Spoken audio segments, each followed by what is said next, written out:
নিজেকে যদি পুরুষ বলে মনে করো তাহলে আমাকে এখন এই মুহূর্তে ডিভোর্স করে দাও। স্বামীর কলার ধরে টেনে বলে দিলাম, তোমার মতো লোকের সাথে সংসার করার ইচ্ছা আমার আর নেই।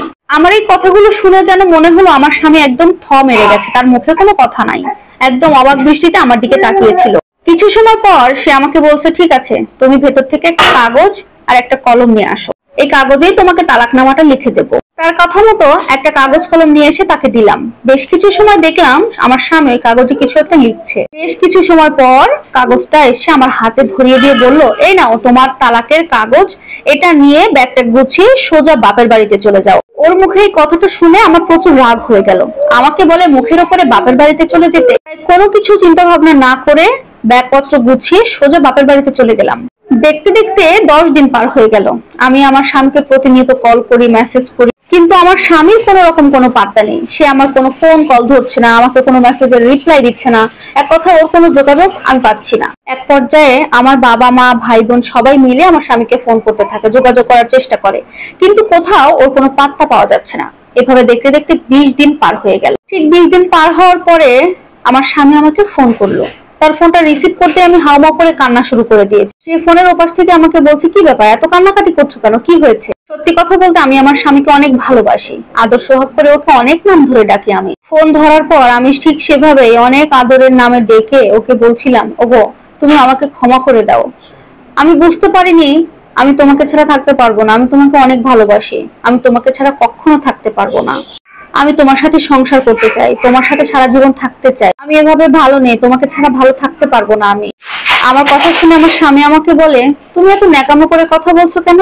তোমার এই ন্যাকা ন্যাকা কথা কিন্তু আমার শুনতে আর ভালো লাগছে না, কি বলতে চাও স্পষ্ট করে বলো। আর এই কথাটা আমার স্বামী খুব রাগী স্বরে বললো। আমার খুব কষ্ট লেগেছিল কথাটা শুনে, কিন্তু তারপরেও আমার কোনো কষ্ট লাগা, কোনো রাগকে আমি পাত্তা দেই। আমি তখন আমার স্বামীকে একটু বোঝানোর চেষ্টা করছিলাম। আমি তাকে বললাম, আচ্ছা আমি তোমাকে ছাড়া কিভাবে বাঁচবো তুমি বলো তো? রাগের মাথায় না হয় একটা কথা তোমাকে বলে ফেলেছি আমি। আমার কথা শুনে আমার স্বামী বলল, তুমি কি পাগল হয়েছো? কি বলো? তুমি না বললে আমি যদি পুরুষ হয়ে থাকি তাহলে যেন তোমাকে এই মুহূর্তে ডিভোর্স করে দেই?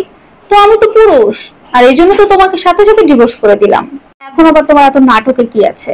তখন আমি তাকে বললাম, হ্যাঁ তুমি পুরুষ, তোমার বুদ্ধিটাও বেশি, আর আমি মহিলা, আমার বুদ্ধি শুদ্ধি কিছু নাই, আমি শুধু কথাই বলতে জানি। দেখো আমার ভুল হয়ে গেছে, এখন থেকে তুমি যা বলবা আমি সব কথা শুনবো তোমার। তবুও আমি তোমার কাছে যেতে চাই, আমি চাই না আমার ছেলেটা বাবা হারা হয়ে থাকুক। কান্নাকাটি আমার কষ্ট পাওয়া দেখে আমার স্বামী বলছে, হ্যাঁ হ্যাঁ এখন তো তুমি এগুলো বলবেই, ঠিক আছে, এত কান্নাকাটি করার কিছু নাই। তোমাকে যে আমি তালাকের কাগজটা দিয়েছিলাম ওখানে কি লেখা আছে একবার পড়ে দেখেছিলে? তখন আমি বললাম, না, তুমি যে কাগজটা দিয়েছিলে ওটা ব্যাগের মধ্যেই পড়ে আছে, ওটা আর পড়িনি কখনো।